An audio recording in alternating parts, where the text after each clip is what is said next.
สำบายดีพี่น้องสำบายดีFC ทุกคนสำบายดียามเช้ามื้อนี้วันพระเด้อมื้อนี้15ค่ำเดือนเก้าลาวเฮาพี่น้องไม่ได้แท็กเขาเมื่อนใส่บาตรและมีสังฆทานนำมื้อนี้ไปสังฆทานอยู่บ้านดงว่าซั่นเมื่อโมบ้านเฮาสิโมกินทานนะโมโมบุญโมศีลคนละ5ละ10ข้าวคั่วคือเก่าพี่น้องสิขัวจิรอเขาเจ้าใส่มาแล้วแต่มื้อวานนี่เอาเข้าตู้เย็นไว้ขัวสู่ลูกสาวปั่นเช้า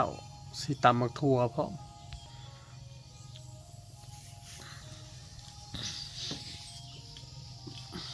ลูกสาวลูก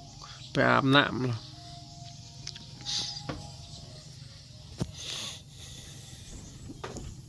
พี่น้องจิรอแต่มือซื่นแต่มือว่านนี่เขาเจ้าโทรมาหาเอาบ่จิรอน้องของน้องสาวอยู่บ้านโนสโนเลยเอาซอยเพิ่น100ต่อ60,000บ้านเฮา60,000กีบ60,000กีบถ้าเป็นเงินบาทก็80 บาทเนาะร้อยตัวต่อ80 บาทบ่แม่นตัวละบาทเด้อพี่น้องถือตัวละ80สตางค์บ่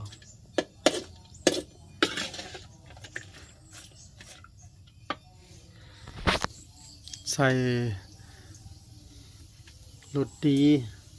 แล้วก็กระเทียมใส่น้ำมันหน่อยหนึงพี่น้องเท่านี้แหละข้าวก็ออกหลายเลยพี่น้องออกห่วงถือว่าให้นี่ออกจากเบิดล่ะให้ตัวห้าหวานก่อนแต่ว่าเป็นข้าวอีเตี้ยแดงพี่น้องข้าวอีเตี้ยดอยแดงนี่สิออกไว้เหมาะสำหรับหน้าโน้นเนาะพี่น้องใส่หน้าโน้นนี่ถือได้เรื่องมันก็สูงเติบใส่หน้าโน้นนี่มันสิข้าวมันสิออกไว้แล้วก็สุกไว้เด้เพราะว่าหน้าโน้นสมมุติฝนมืดนี่ฝนมันขาดไปแล้วก็ข้าวมันออกแล้วเด้นกก็หลายมันออกก่อนหมู่คือสิของเฮานี่แหละออกก่อนหมู่ในบ้านเฮาเนาะ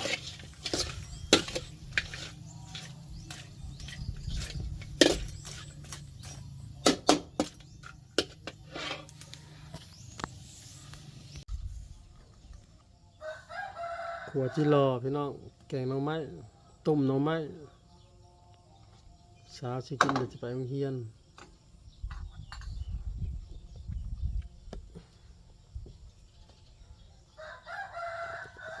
เอาถ้ากินพ่อแม่เพิ่นพุ่นละ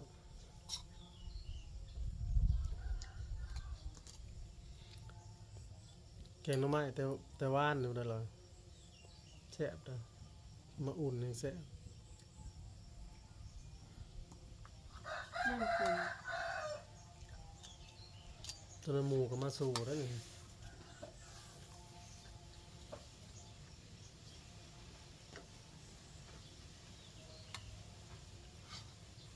กินข้าวแล้วไปเลี้ยงวัว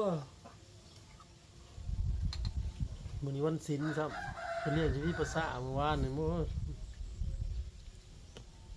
หญ้ามันดกชามันสิกินเลยปลูกแม่มันไว้มันลูกมันก็เข้าไปหญ้าท่วมปากท่วมดัง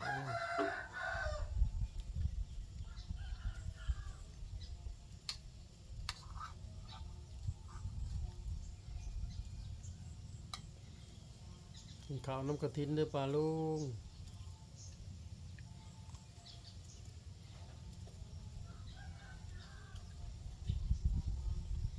บ่ทันได้ใส่ชุดขาวเด้อเพราะว่าออกไปฮอกแรงงานซื่อๆทันได้ข้าวเป็นปกติ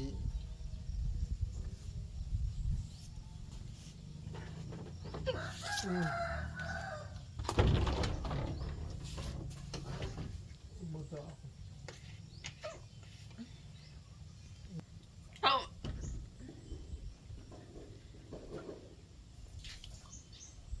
ข้าวแห้งบ่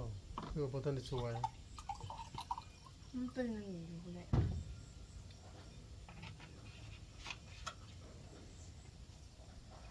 ถ้ากระแปงพันมาดีอ่ะ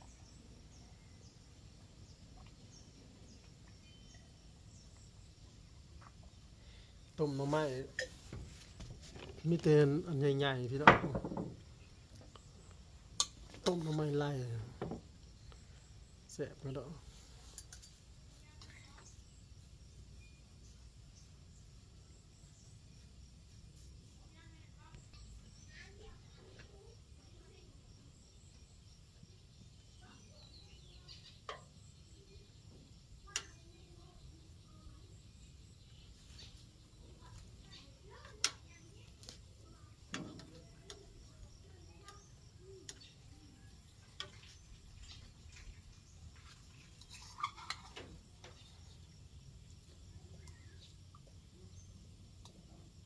ม.1 ม.2 ม.3 ม.4 ม.5 ม.6 ม.7 เนาะฮอดบ่100คน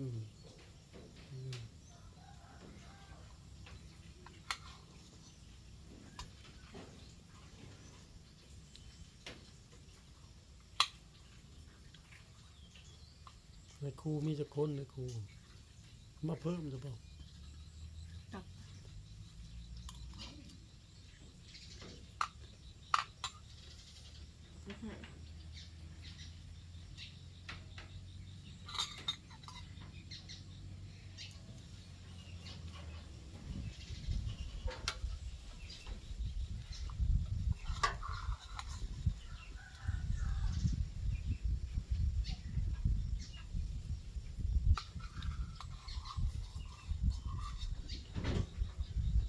อัปเดตข่าวหน้าวานพี่น้องล่าสุดออกห่วงแล้ว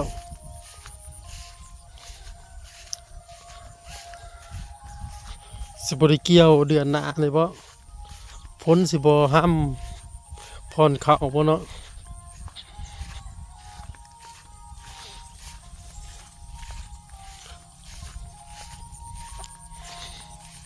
ถือว่าห่วงกันใหญ่อยู่เด้อพี่น้อง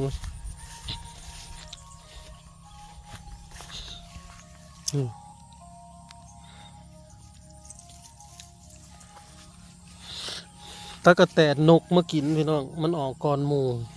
แน่นี่ปิ๊ชปิ๊ชเปิ้งเปิ้งเนี่ยพี่น้องเสียงนกสนั่นเปิ้งล่าสุดเขาออกห่วงแล้วเดือนหน้าจะได้เกี่ยวอยู่พี่น้องมันก็เดือน9ห่วงมันก็ใหญ่อยู่เด้อ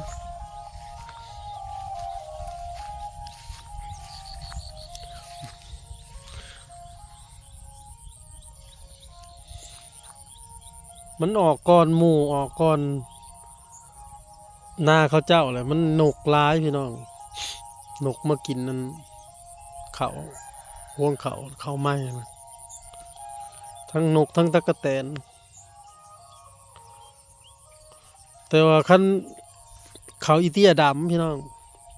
คันแม่นฮาวานเขาเตี้ยขาวกับบ่ทันออกหรอกเขาเตี้ยดำมันออกสิออกไวกว่าเขาอีเตี้ยขาวเหมาะสำหรับหน้าโน้นนั่นเขาอีเตี้ยดำนั่นหน้าโน้นที่มันน้ำบ่คังบ่หลายได้แบบฮาวานใส่กับฝนตกมันก็แห้งแล้วเนาะพวกหน้าโน้นหน้าลุบนี่หน้าลุ่มเนี่ยนี่มันต้องใส่เขา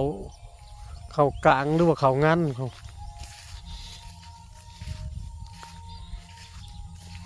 ครึ่งให้ตัวนี้เนี่ยเราครึ่งขาวครึ่งหนึ่งเขาแดงครึ่งหนึ่งตัวเขาแดงเนาะออกถือว่างามอยู่เนาะพี่น้องเขาหน้าวานแต่อีเตี้ยขาวนี่ไปใส่หน้าโน้นนี่ย่านบ่ได้อยากเกี่ยวพุ่นแล้วแบบยันบ่ได้เกี่ยวพุ่นหลายกว่า มันงันห่วงแล้วก็งันเพื่อสิออกอันนี้เขาอีเตี้ยขาวนี่เหมาะสำหรับหน้าลุ่มเนาะหน้าบุงหน้าทามหน้าหวยหน้าห้องออกมาก็สิเป็นแบบนี้พี่น้องเขามันสิได้เขาเฉพาะ